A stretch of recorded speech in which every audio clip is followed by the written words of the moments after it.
Salut à tous et bienvenue sur la chaîne. Je m'appelle Émile Garnier et ici, on parle de voitures sous tous les angles, entretien, astuces pratiques, fonctionnement des moteurs et bien plus encore. Si vous voulez mieux comprendre votre véhicule et éviter les erreurs coûteuses, vous êtes au bon endroit. Pensez à mettre un j'aime, à vous abonner à la chaîne et à regarder la vidéo jusqu'à la fin. Vous y trouverez des infos vraiment utiles. Qu'est-ce que cette bête Kayi? En fait, ses racines remontent au groupe Chery, qui a enregistré en 2014 une sous-marque portant ce nom, axée sur la production de voitures économiques.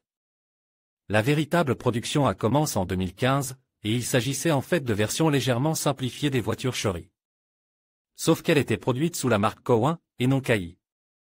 Elles n'ont pas connu de succès particulier, et en 2017, les fonds d'investissement qui finançaient le projet ont annoncé leur retrait. Tout est donc perdu, lights out and go away. Non, la direction de Chery a trouvé un nouveau partenaire, une structure commerciale relevant du gouvernement de la ville de Yibin, dans la province du Sichuan. En 2019, une nouvelle usine d'assemblage a été lancée à Yibin, et les voitures sortant de sa chaîne de montage ont commencé à être vendues sous le nom original de Kayi. D'ailleurs, les connaisseurs du chinois disent que ce nom se prononce Kayi, mais je pense qu'en Russie, le nom simple est sans complication, Kayi, prendra racine. Le service de presse russe de la marque insiste d'ailleurs sur ce point. Les 6 modèles qui figurent aujourd'hui dans la gamme Kayi sont des modèles Chery légèrement redessinés, y compris ceux qui ont déjà quitté la scène ces dernières années, ce qui n'est pas surprenant. Le groupe Chery détient 48% des parts de Kayi Auto, et tous les travaux d'ingénierie et de conception sont réalisés par les centres techniques de Chery. Néanmoins, l'entreprise de Yibin a le droit de mener une politique commerciale et des opérations de commerce extérieur tout à fait indépendantes, et c'est avec elle que la direction d'Avtotor a signé un contrat. Les représentants de l'usine indiquent qu'ils prévoient de lancer l'assemblage d'au moins 3 modèles, dont la berline 5 est le premier. En fait, cette voiture est une berline Chery Arizo 5 assez profondément remaniée, qui avait été présentée en 2015. Et si l'habillage technique, moteur turbo de 1,5 litres et variateur, reste quasiment inchangé, seule la suspension arrière semi-indépendante à poutre de torsion a été remplacée par une suspension multilevier totalement indépendante. L'apparence et le design intérieur sont devenus complètement différents. En effet, la direction de la marque a décidé de positionner la voiture non pas comme « budget », mais comme « jeune » pour les personnes à revenu moyen, et le designer belge Louis Vermeersch, qui a précédemment dirigé l'une des directions du studio italien Pininfarina, attendent de réaliser cette installation. Certes, les optiques entièrement à LED et le pare-choc avec des prises d'air vigoureusement dessinées pour le refroidissement des disques de frein semblent indiquer quelque chose. Si ce n'est la volonté de sortir sur une piste de sport, c'est au moins celle de s'exhiber dans une combinaison d'entraînement avec des symboles olympiques. En Chine, la voiture a été vendue sous le nom de Kayi Xuandu, mais lorsqu'elle a été immatriculée à Kaliningrad, le nom a été remplacé par un indice 5 quelque peu impersonnel. Apparemment, ils ont décidé que Kayi n'était pas trop familier pour les Russes et que Xuandu était imprononçable et inoubliable. En général, la Kayi E5 fait une impression favorable, et les photos, surtout celles de l'exposition, où les voitures sont placées les unes à côté des autres et où il est presque impossible de choisir le bon angle, ne transmettent pas trop bien l'image de la voiture. Le fait est qu'elle est en réalité assez grande, avec une longueur de 4666 mm et une largeur de 1825 mm, ce qui est tout à fait dans les limites du segment C, quelques centimètres de moins que la Skoda Octavia, avec pratiquement la même largeur, 7 cm de moins que la VW Jetta, mais plus large de 26 mm, et quelques centimètres de plus que la Kia Cerato et la Hyundai Elantra, là encore, avec la même largeur. Parallèlement, la voiture est nettement plus longue que les modèles populaires du segment B+, Kia Rio de 24 cm, Solaris de 26 cm. Tout cela combine à un empattement de 2700 mm, soit 100 mm de plus que dans la Rio et la Solaris, pourrait, en théorie, offrir beaucoup d'espace dans l'habitacle. Mais, je n'ai pas eu l'impression que l'espace pour les passagers arrière était si grand. Avec une taille de 182 cm, je me suis installé sur un canapé arrière sans problème particulier, sans me cogner les genoux dans les dossiers des sièges avant, à condition que ces derniers soient suffisamment avance. En général, je ne peux rien dire sur l'ergonomie du siège du conducteur, la colonne de direction n'est réglable qu'en fonction de l'angle d'inclinaison, de sorte que, probablement, certains conducteurs potentiels pourraient se poser des questions sur la commodité. Il se peut aussi qu'ils ne se posent pas de questions. Malgré tout, l'ancien Xuandu est tout à fait apte à remplir les fonctions d'une voiture familiale.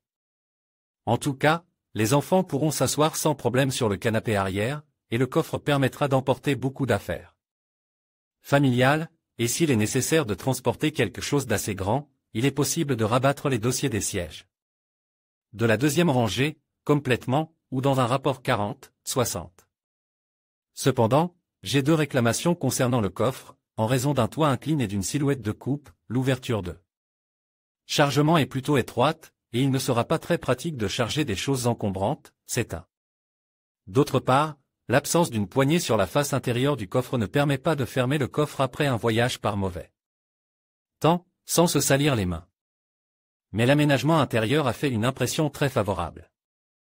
Je ne sais pas quelles couleurs seront proposées aux acheteurs potentiels, mais sur l'échantillon présent, l'intérieur était décoré selon Stendhal, c'est-à-dire dans le style rouge et noir.